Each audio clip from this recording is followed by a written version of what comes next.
Hello, it's Philip Taylor speaking from Richmond Green Chambers in London. Today I'm looking at an excellent book which is very readable. It's from Jordan Publishing Limited and it's about corporate governance and in fact the role of directors. The title of the book, and it's one in a number of books in a short series from Jordan's, this one is a director's guide to duties. Been written by two people, Michael Griffiths and Matthew Griffiths, and we have given it a review title for the review we've produced for the web and the journals of this. Another brilliant layman's guide from Jordan's which should be of interest to all directors and potential directors. And that's really what the book is about. Here it is. It's only a small paperback. There's the front, there's the spine, and then there's the back. The book itself runs to something approaching 250 pages. There's a short index at the back, and then after that you do have quite an important selection of supporting documentation at the back of the book. And what you've got at the front is the main heading there for the front page. Then there's an important forward which is worth reading because it gives you an idea of the germination of the book and what the book is about. Then there's a preface and a scenario is set because they've created a fictitious company called Happy Families Hairbands Limited. Then you've got the contents section itself, and then you've got which is very detailed and paragraph numbered as well, which is helpful. Then running all the way through all of the main questions that you would be asking concerning a company. And as I've indicated, 16 chapters in total. Then at the end there's an appendix with a glossary and then some supporting documentation. I think you will find the glossary of some help because there are quite a lot of words that need to be you need to be familiar with concerning the actual corporate governance area itself. That's the glossary there. It starts at page 145, so you've got 100 pages almost of supporting documentation as well, just to give you an idea. Then when you go into the book itself, it starts off with a little quote. As I say, you have the paragraph numbering, which is extremely helpful. There are no footnotes or anything like that, but what you do have is actually something that's eminently readable. And of course a lot of it is about the sort of questions that you would be asking should you wish to actually be invited to be a director or to set up your own company or whatever particular idea you have. Now this is what we say about the book. Mike Griffiths and his son Matthew have produced a novel and highly practical method of explaining the duties of directors to the layman by the use of a case study concerning what is a fictitious company called Happy Families Hairbands Limited. It's a limited liability company. And a fascinating read this is too. In about 250 pages, which are really easy to read and understand for the business novice, all the main questions arising from directors' duties are covered without the need for massive technical, in other words legal, detail, which can be both boring and pompous to potential entrepreneurs.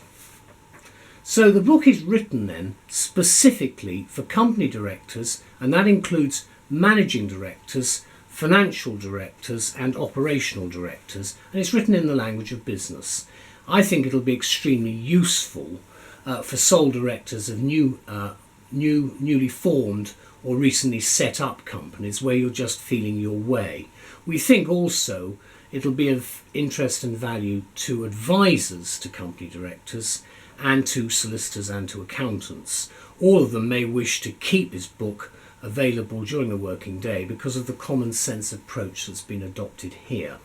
It's an important new book from Jordan's and is one of a number where they've simplified company law so it's much more understandable to business people.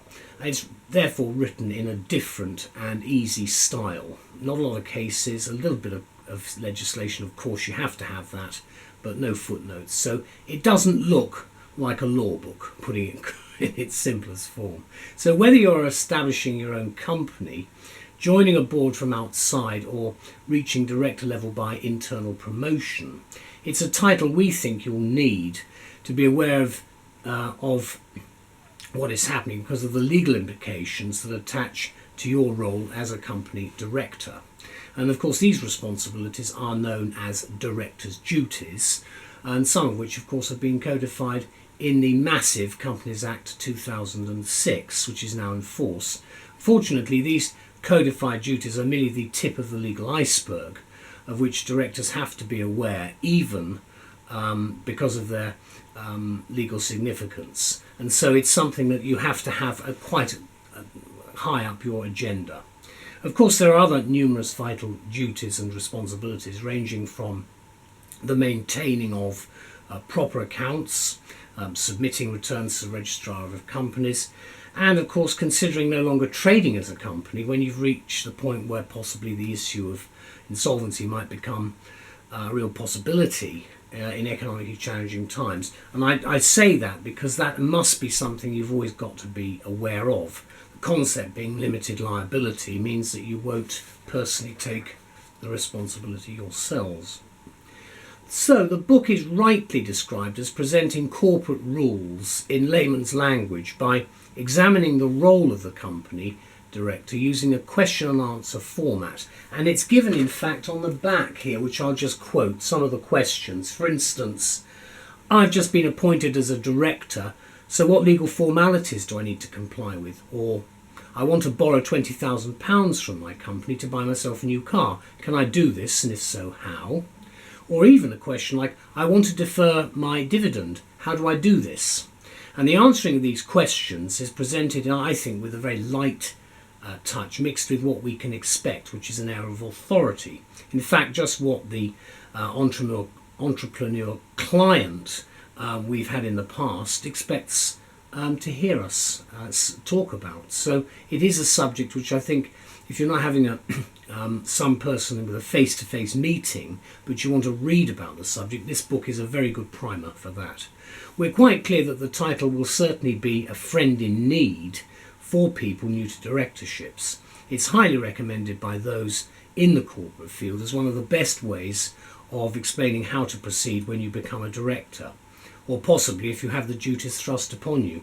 And I have certainly used this with people new to becoming company directors who are actually quite worried about what they're going to take on. This will be a friend to them. So can I thank both Mike and Matthew Griffiths very much indeed, and also Jordan's, for producing what is an excellent book, and I think a very helpful book for everybody entering this particular sphere of activity. Thank you very much. Bye-bye.